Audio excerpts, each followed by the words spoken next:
Subscribe பட்டனை அமுக்குங்க, bell பட்டனை அமுக்குங்க. வாழ்க வளமுடன். இப்படிக்கு பாட்டி வைத்தியம். வணக்கம்ப்பா, உங்கள் பாட்டி பேசுகிறேன். இப்போ நான் சிவப்பரிசியை ரைஸ் மில்லில் மாவை அரைச்சிட்டு வந்து வச்சுருக்கேன். இதை நான் நெய் புட்டாக செஞ்சு காட்டுறேன். வெல்லத்தை நல்லா பொடிச்சு வச்சுருக்கேன், தேங்காயை துருவி வச்சுருக்கேன். இப்போ இதை மாவை வறுத்து நம்ம புட்டுக்கு பிசைஞ்சு புட்டை வச்சு காட்டுறேன் உங்களுக்கு. இதில் ஒரு உலக்கு மாவு எடுத்துருக்கேப்பா. இது புட்டை வச்சுட்டு தேவையான அளவு தேங்காய் சர்க்கரை போட்டுக்கலாம். இதில் நீங்கள் இந்த சர்க்கரை நாட்டு சர்க்கரை தூளாக இருக்கும், அது போட்டுக்கலாம். நான் பனை வெள்ளை இது சாதாரண கரும்பு வெள்ளத்தவே நான் உடச்சி இப்படி வச்சுருக்கேன். எதுனா போட்டுக்கலாம், ஆனால் வெள்ளை சர்க்கரை மட்டும் போடாதீங்க.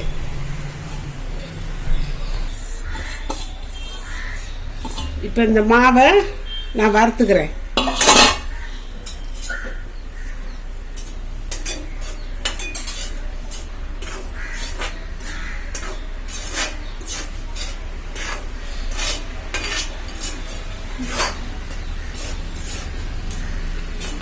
இப்படி போட்டு வறுக்கும் போது டைட்டாக இருக்கும்ப்பா.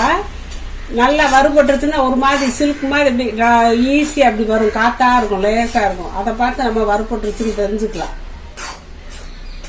இப்போ கிண்டும் போது கொஞ்சம் டைட்டாக இருக்க மாதிரி இருக்கும். அப்புறம் மாவு அப்படியே கொடன்னு வரும்.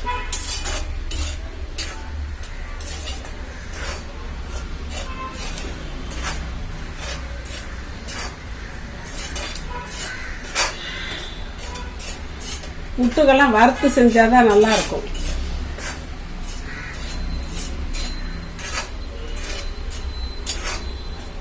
நல்ல சாதாரண மாவு தான், வேற புட்டுக்குன்னா நான் அரைக்கல. சாதாரண மாவு, இதுலயே நம்ம புட்டு செய்யலாம்.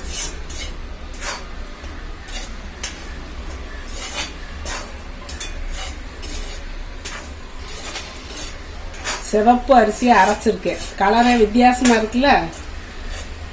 அந்த வெள்ளை அரிசி மாவுனா வெள்ளை வெள்ளையேன்னு இருக்கும். இது அப்படியே ராகி மாவு மாதிரி இருக்கு பார்க்க கலர். இதில் தானே நல்லா சத்து இருக்குன்றாங்க, உடம்புக்கு நல்லதுன்றாங்க. அதனால இதை நம்ம இப்படியெல்லாம் யூஸ் பண்ணிக்கலாம். சோறாக்கி திங்க மாட்டாங்க, அது வேகிறதுக்கும் நேரமாகும், கொட்டையாக இருக்குன்னு இப்போ எல்லாம் அப்படி பழகிட்டு சாப்பிட மாட்டாங்க. அதனால இப்படி டிஃபன் ஐட்டங்க செஞ்சு சாப்பிட்டுக்கலாம்ப்பா சிவப்பு அரிசியில்.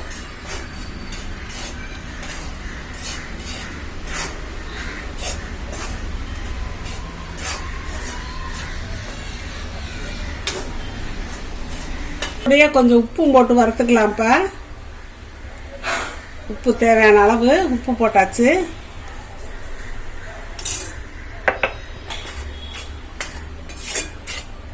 ஏன்னா ஒன்று போல கலந்துக்கிறோம், உப்பையே போட்டு வறுத்துட்டோம்னா.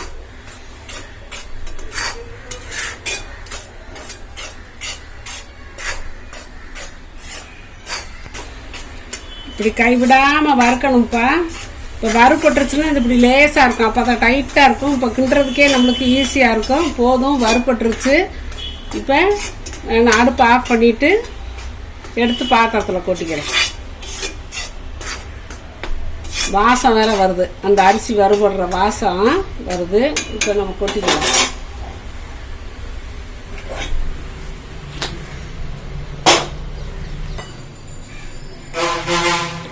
இந்த மாவை இறக்கியாச்சுப்பா. இப்போ லேசாக தண்ணி தண்ணியை தெளித்து தான் கிளறணும். ஏன்னா புட்டுக்கு அப்படி தான் கிளறணும்.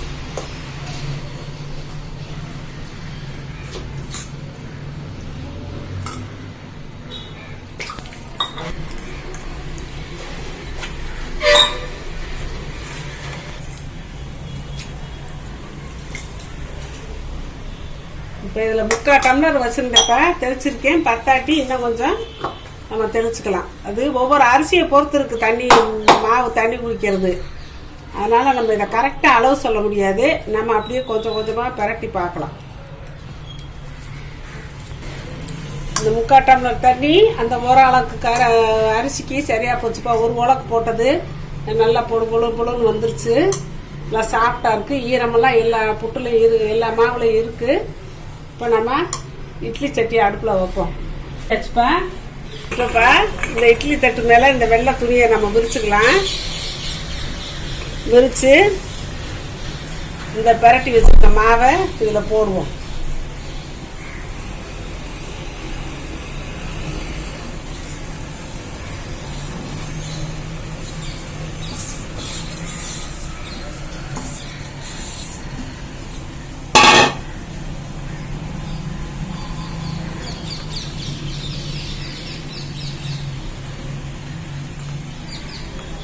இது போட்டு இட்லி தட்டு மேலே பரப்பி இங்கே தண்ணி கோச்சிருச்சுப்பா இட்லி சட்டியில், அது மேலே தூக்கி நம்ம வச்சிருவோம். மூடி வச்சிருவோம். நல்லா வெந்த பிறகு குப்பு குப்புன்னு ஆவி வரும், வாசம் கம கம்மன்னு வரும். அதை பார்த்துட்டு நம்ம வெந்துருச்சான்னு பார்த்து எடுத்துக்கிறோம்.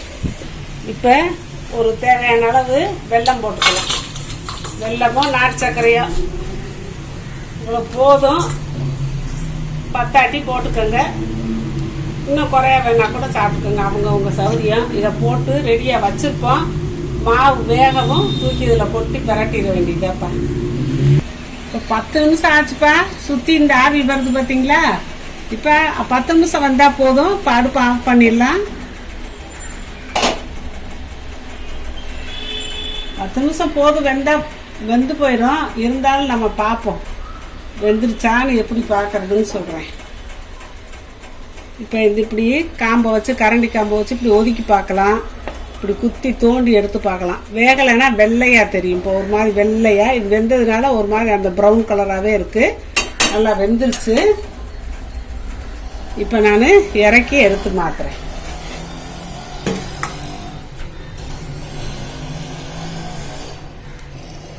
நிதானமாக வெந்நீர் மேலே கொட்டிக்கிறாதீங்க, கோளார எடுக்கணும்.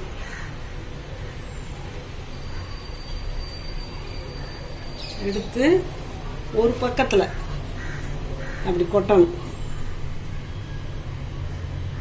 ஆவியில் வேகிற புட்டு அவ்வளோ நல்லது உடம்புக்கு. நெஞ்சு வலிக்கு, சளிக்கு, இதுக்கெல்லாம் நல்லதுப்பா. இப்போ இதில் நம்ம நெய்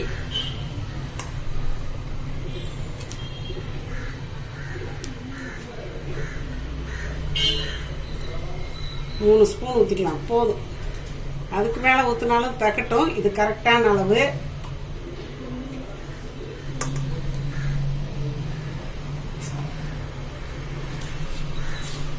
இந்த சூட்டுக்கு நெய் உருகிடும். அந்த உள்ள போட்டிருக்க அந்த வெல்லம் அது உருகி அந்த புட்டோட கலந்துக்கிறோம். கிண்டும் போதே அவ்வளோ வாசமாக இருக்குது. நெய் புட்டுப்பா. நல்லா ஒன்று போல பரட்டி விட்டுக்கிறணும். இந்த வெல்லம், தேங்காய், நெய் எல்லாம் ஒன்று சேர்றாப்புல. இதை அப்படியே சூடாக சாப்பிட்ணும்ப்பா. நெஞ்சு வலிக்காரவங்களுக்கெல்லாம் அவ்வளோ நல்லது. இந்த ஏதோ நம்ம கடுமையான வேலையை பார்த்துட்டு நெஞ்சு வலியாக வராங்கல்ல, அவங்களுக்கெல்லாம் இந்த புட்டில் அப்படியே ஒத்தனம் கூட கொடுப்பாங்க. இந்த இதில் கொட்டாமல் அப்படியே இதில் எடுத்து நெஞ்சில் முதுகில் ஒத்தனம் கொடுத்துட்டு அந்த சூடு அப்படியே தான் இருக்கும். அப்புறமேலே இப்படி கலந்து கொடுப்பாங்க. ஒவ்வொருத்தரும் இது வெள்ளை சர்க்கரையை போட்டுக்கிட்டு இருப்பாங்க. முக்கால்வாசி அப்படித்தான் நடக்குது. வெள்ளை சர்க்கரை போடக்கூடாது, அதில் பிரயோஜனமே இல்லை.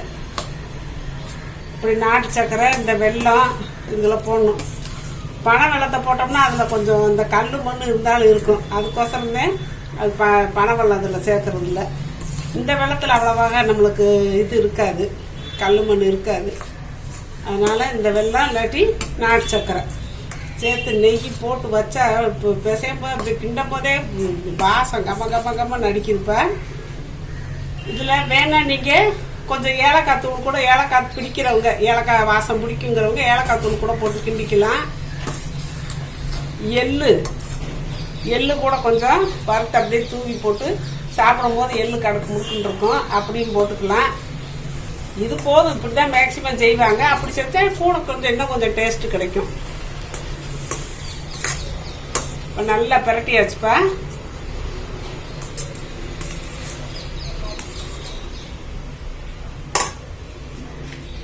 இந்த புட்டு எல்லாருமே சாப்பிடணுங்கிறதுக்காகவே மதுரையில் இந்த மாதிரி புட்டு திருவிழானே கொண்டாடுறாங்கப்பா. சாமி சொக்கநாதரேவும் புட்டுக்காக மனுஷன் வந்தாரு.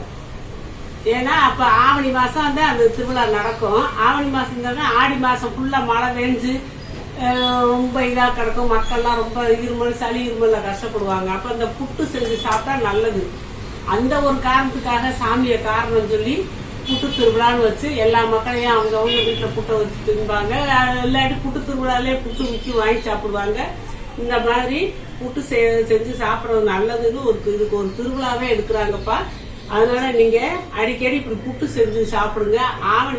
இது நெஞ்சு பழத்துக்கு உடம்பு பழத்துக்கெல்லாம் நல்லது. அது இந்த மாதிரி ஜவப்பரிசி குடிச்சது ரொம்ப நல்லதுப்பா. நீங்க அடிக்கடி வந்து இப்படி புட்டு செஞ்சு சாப்பிட்டுக்கோங்கப்பா. வாழ்க வளமுடன். சப்ஸ்கிரைப் பட்டனை அமுக்குங்க, பெல்லு பட்டனை அமுக்குங்க. வாழ்க வளமுடன். இப்படிக்கு பாட்டி வைத்தியம்.